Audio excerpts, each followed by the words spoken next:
Begitu saya saksikan di ELC, saudara, Indonesia Lawyer Club, di salah satu sebuah stasiun televisi, saudara, ada tokoh yang mengatakan kalau PKI itu hanya korban. Kalau PKI itu korban, penjahatnya siapa? Kalau PKI korban, berarti penjahatnya NU, penjahatnya Banser, penjahatnya Masumi, penjahatnya tentara, penjahatnya Polri, penjahatnya negara, saudara. Nah, maka itu saudara, ya kalau korbannya PKI, berarti penjahatnya Nahdlatul Ulama NU, berarti penjahatnya Muhammadiyah. Enaknya saudara, umat Islam ini dianggap semua sebagai pelaku kejahatan. Ini kita tidak terima. Kepada yang bersangkutan, kalau ingin simpatik kepada PKI itu urusanmu. Tapi jangan coba-coba mengatakan mereka korban. Itu akan menyinggung perasaan jutaan umat Islam di Indonesia. Baik saudara, saya di sini tidak mau sebentar karena waktu sudah sebentar. Implikasi saya lewatkan dulu. Usulan FPI untuk simposium ini. Ayo kita kembali kepada Pancasila dan Undang-Undang Dasar 1945 yang asli, yang dijiwai Piagam Jakarta sebagaimana amanat dekret Presiden 5 Juli tahun 1959. Takbir, merdeka. Yang kedua, tolak segala perbuatan dan pemahaman ideologi yang bertentangan dengan nilai luhur ketuhanan yang Maha Esa sebagai jiwa daripada Pancasila. Apapun ideologi, pemahaman dan perbuatan yang bertentangan dengan nilai luhur ketuhanan yang Maha Esa harus kita tolak, saudara. Termasuk pemahaman PKI, komunisme, ateisme, kemudian Leninisme, Marxisme, termasuk segala kemunkaran dan kemaksiatan yang bisa mengundang kemurkaan Allah sehingga bisa terjadi, yaitu malapetaka dan musibah di negeri kita. Yang ketiga, tegakkan dan laksanakan TAP MPRS nomor 25 tahun 66, Undang-Undang nomor 27 tahun 99, TAP MPRI nomor 1 tahun 2003, dan KUHP pasal 107A sampai E. Karena itu kita serukan TNI dan Polri jangan pernah ragu. Anda semua punya payung hukum untuk menindak, menutup, membubarkan setiap kegiatan PKI di seluruh wilayah NKRI ini, saudara. Kemudian yang keempat, ada 5 poin, saudara. Tolak formalisasi rekonsiliasi dengan PKI.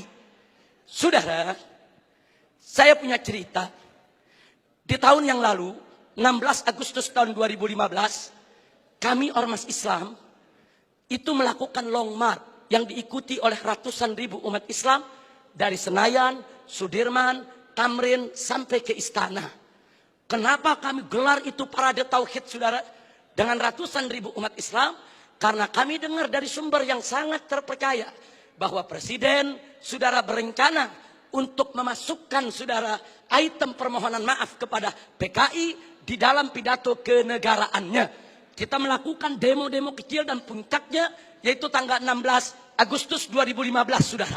Nah, lalu apa, saudara? Di situ umat Islam sepakat kalau Presiden Jokowi tetap ngotot meminta maaf kepada PKI atas nama negara, kami akan serukan umat Islam, saudara, dan seluruh bangsa Indonesia dari Sabang sampai Merauke, kita turun ke jalan lengserkan siapapun presiden yang membela PKI, saudara.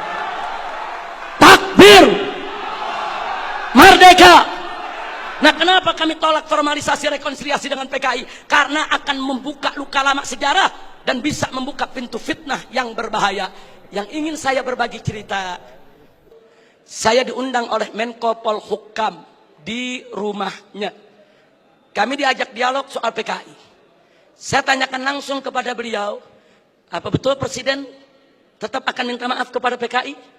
Beliau saat itu memberikan jaminan, Habib, Presiden tidak akan minta maaf kepada PKI.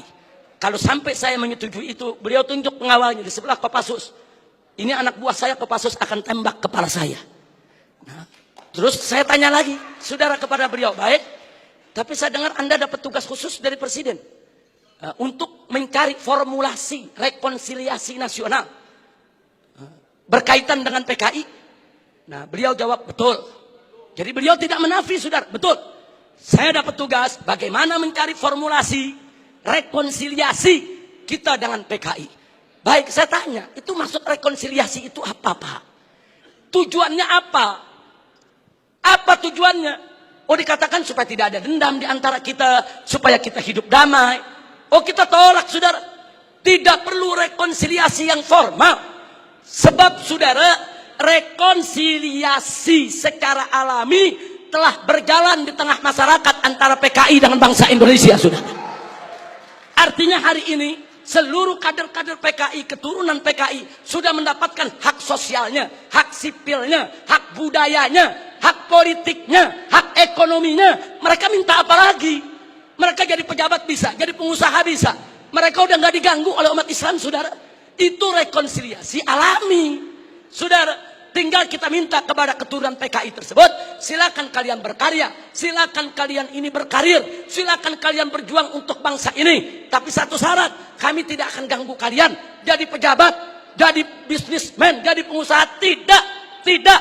Tapi syarat, jangan lagi bangkitkan ideologi komunis, jangan lagi bangkitkan partai komunis di Indonesia. Nah, tapi sekarang mereka minta lebih. Mereka minta partai komunis dipulihkan kembali. Dan lebih kurangnya ajarnya lagi, saudara. Mereka minta negara minta maaf kepada mereka. Ini rekonsiliasi macam apa? Maka itu rekonsiliasi yang diformalisasi oleh pemerintah, saya khawatir ini akan membuka luka lama sejarah. Dan ini bisa membuka fitnah yang sangat berbahaya, saudara.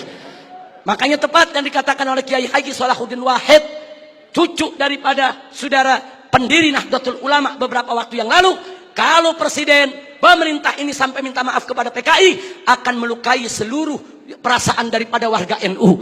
Dan saudara, lebih telak lagi yang disampaikan oleh anggota Dewan Pertimbangan Presiden, yaitu Kiai Haji Hasim Muzadi. Beliau sampaikan langsung kepada Bapak Presiden, kalau Bapak minta maaf kepada PKI, bukan hanya NU yang terlukai, seluruh umat Islam bangsa ini akan terlukai.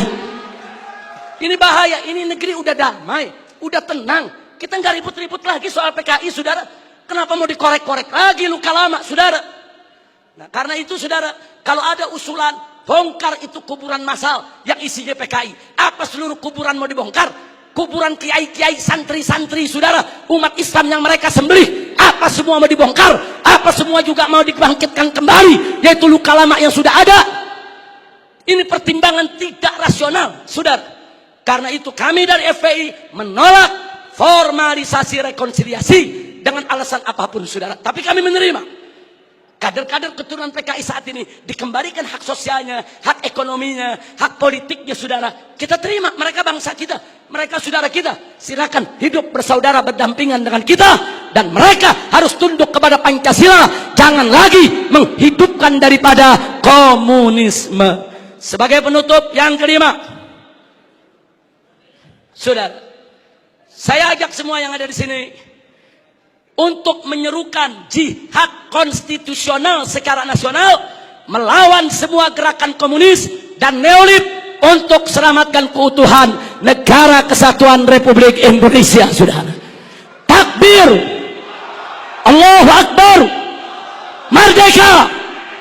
Itu saja yang bisa saya sampaikan. Hadirin Allah wa iyyakum ila siratal mustaqim. Wassalamualaikum warahmatullahi wabarakatuh.